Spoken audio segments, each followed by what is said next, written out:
Ndabaramukije cane bakunzi ba Ntambwe Data TV na cane mwebwe abasanzwe mukunda mukongera mugakurikirana ikiganiro yaga muganga amagara meza kugubwa neza kururanirwa mu vyanyu no mu banyu nivyo ndabipfurije. Turi mu gihe kigwiriyemwo indwara nyinshi, muri izo ndwara nyinshi ugasanga hari indwara bakunda kuvuga ngo ni ama infection, kaca wumva ngo ngwaye infection nakagwaye infection, umwana wanje agwaye infection, naho bishoboka ugasanga kumbure bamwe bumvise infection bumva ko ari infection zo mu bihimba by'irondoka, ntibumve infection mu vy'ukuri ico isigura. Bavuze ngo infection mu bisanzwe ni ubwando. Hanyuma rero uyu munsi muri kino kiganiro cacu twagomba tubaganirire kuma infection yandukira aciye mu bihimba bisohora umukoyo, ivyo twita ngo ni infection urinaire.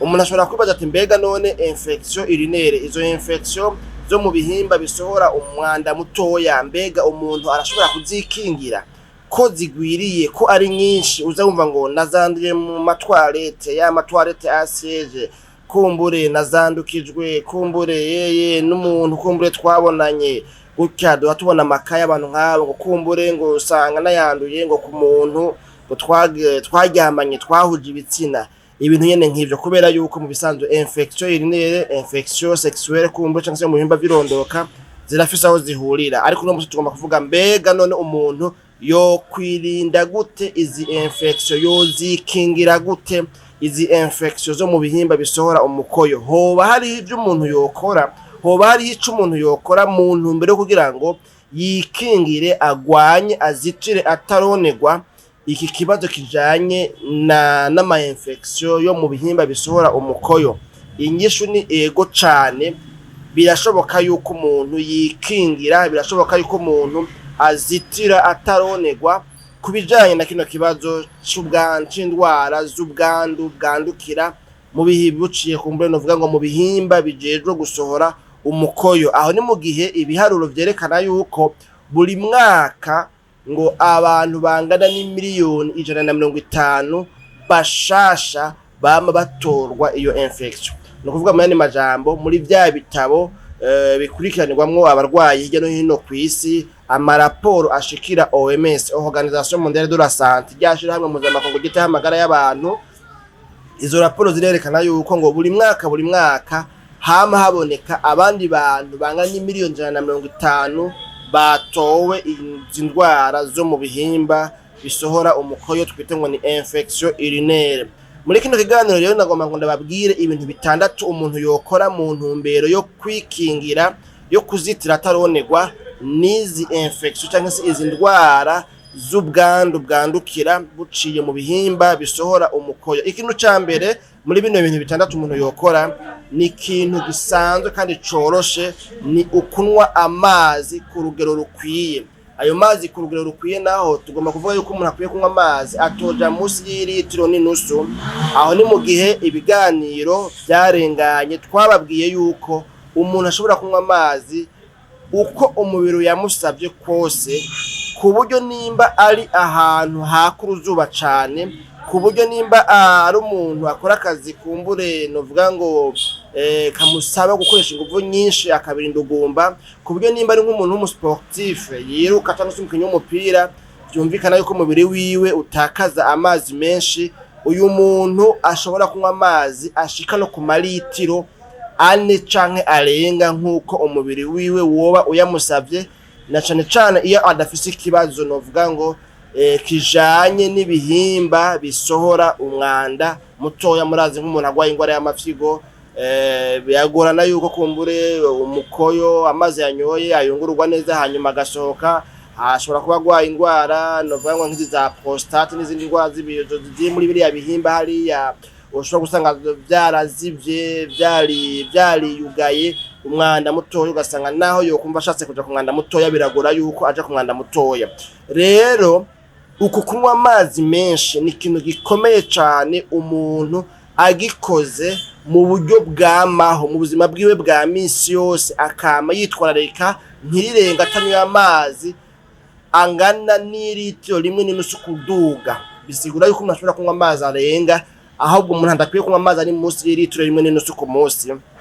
Ngo birafasha cane kuguma umubiri wironga canke wirongorora, novuga ngo amazi aguma yoza uducafu twose canke se ibisigarira bivuye kumbure, novuga ngo kuvyo umuntu yanyoye amazi yafunguye, umubiri nawe hariya mu mafyigo hayunguruye ayo mazi umuntu yanyoye, harabaho ibisigarira kumbure, novuga ngo biri toxique, bibangamira amafyigo, bibangamira vesi, no kuvuga ka gasaho kegeranizwamo umukoyo, ca gihimba cegeranizwamo umukoyo.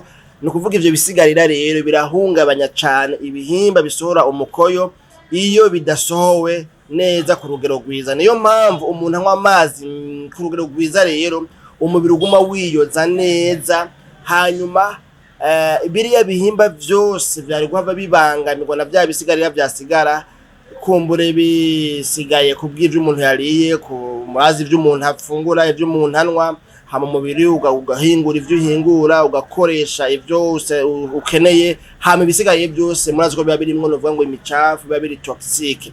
Rero umubiri ngo ucuguma wironga neza, wiyoza neza, gutyo bigatuma rero umuntu adashobora kubangamirwa n'izi ndwara zandukira ziciye mu bihimba bisohora umwanda mutoya. Rero wa muntu we uri kurakurikirana kino kiganiro yaga muganga, urumva yuko kunywa amazi ku rugero rwiza ari ikintu gihambaye cane cyo gufasha kwikingira kuzitira utaronerwa izi ndwara z'ama infection yandukira aciye mu bihimba bisohora umukoyo. Ikintu ca kabiri naco ngaha kitwereka neza yuko umuntu ashobora kwikingira izi ndwara zanduka ziciye mu bihimba bisohora umwanda mutoya, ni ikintu kijanye no kwihagarika ku mwanda mutoya. Murabona hari igihe umuntu bishika ugasanga yiyemera ngo afise amafire, hanyuma iyo yumvise ashatse kuja ku mwanda mutoya akanka kugenda, ico gihe umubiri ubimusabiye. Bijya bintu ni bibi, iyo umubiri ugusabye kuja ku mwanda mutoya bisaba yuko ucugenda, kubera yuko ujya mwanya umara wishimiye ngo ufise amafire, ngo ariko urafata amafire kugira ngo uze kugenda aho ushakiye, bijya birasinzikaza vya bihimba vyegeranirijwemo wa mukoyo. Usanga rero bitumye habaho izo infection zo mu bihimba bisohora umwanda mutoya, arizo twita ngo ni infection urinaire. Rero ngo umuntu akwiye kwihagarika ku mwanda mutoya igihe cose umubiri ubimusavye, ntabyigumizemwo. Yumvise agize uwo musonga, yumvise umubiri wiwe ubimusavye, umuntu nakwiye kuvyigumizamwo, akwiye kugenda vuba bwango akihagarika ku mwanda mutoya, kandi neza akavayo yumva ko ahejeje.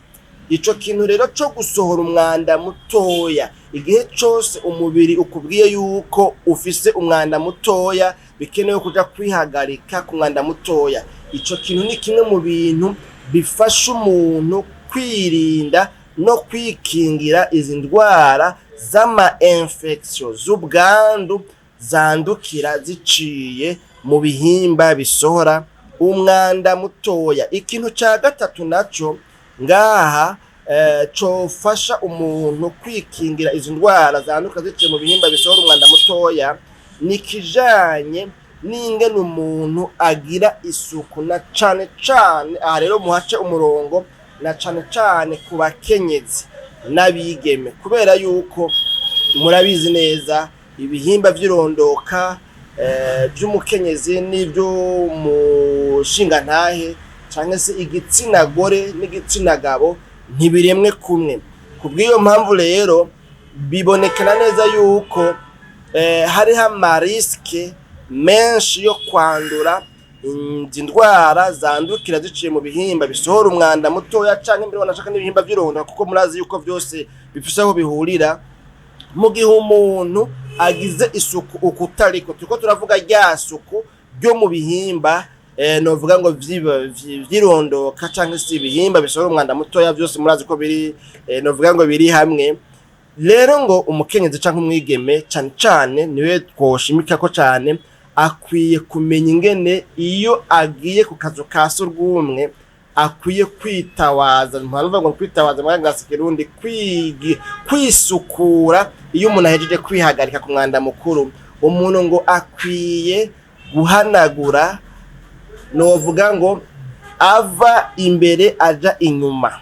Murabona ingene umuntu aba yicaye hariya mu kazu ka sugumwe, umuntu ntakwiye guhanagura ava hari inyuma azana imbere, kuko hari imicafu iri muri uriya mwanda mukuru niyakora ko canke se niyinjira mu bihimba vy'irondoka, mu bihimba bisohora umukoyo, hashabaho ubwandu, hashabaho kwandura. Rero ku bakenyezi n'abigeme, umuntu akwiye guhanagura ahera imbere ajana inyuma iyo ariko aragira isuku hariya mu kazu ka surwumwe. Nico kimwe no kubana, muze mubwira abayaya, mwebwe bafise abayaya, badafise abayaya namwe mubimenye.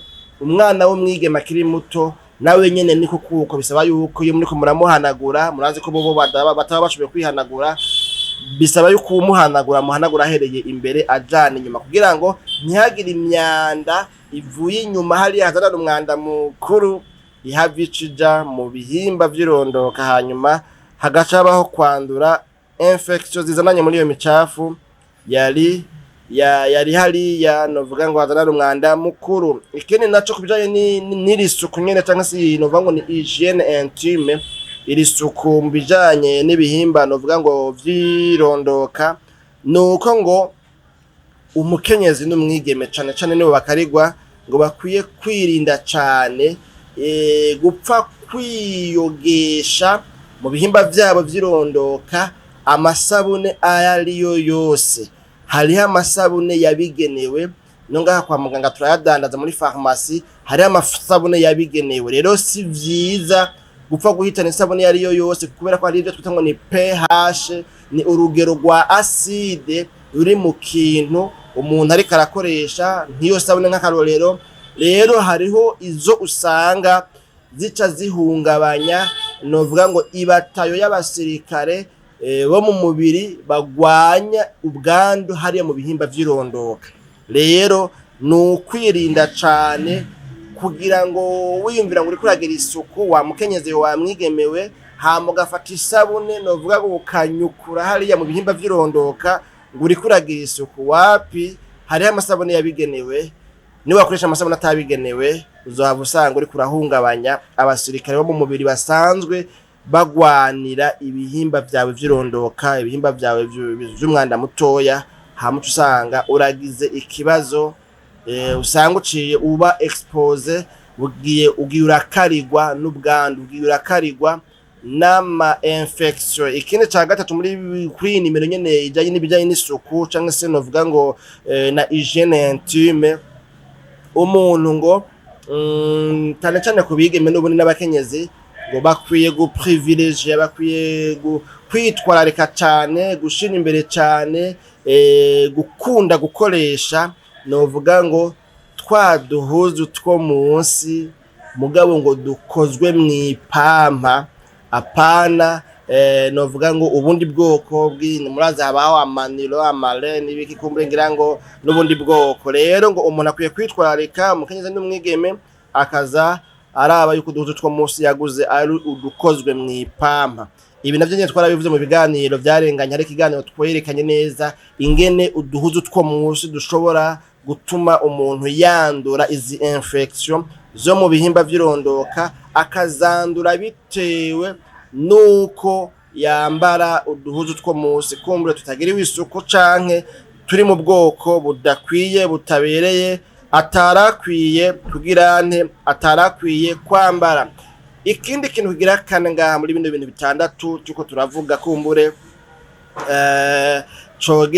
cofasha umuntu kwikingira no kuzitira ataronegwa mu gihe agize mu gihe ashaka kugwanya ibintu vango vy'ubwandu bw'indwara zandukira zice mu bihimba bisohora umukoyo, ni kubijanye n'imibonano mpuzabitsina.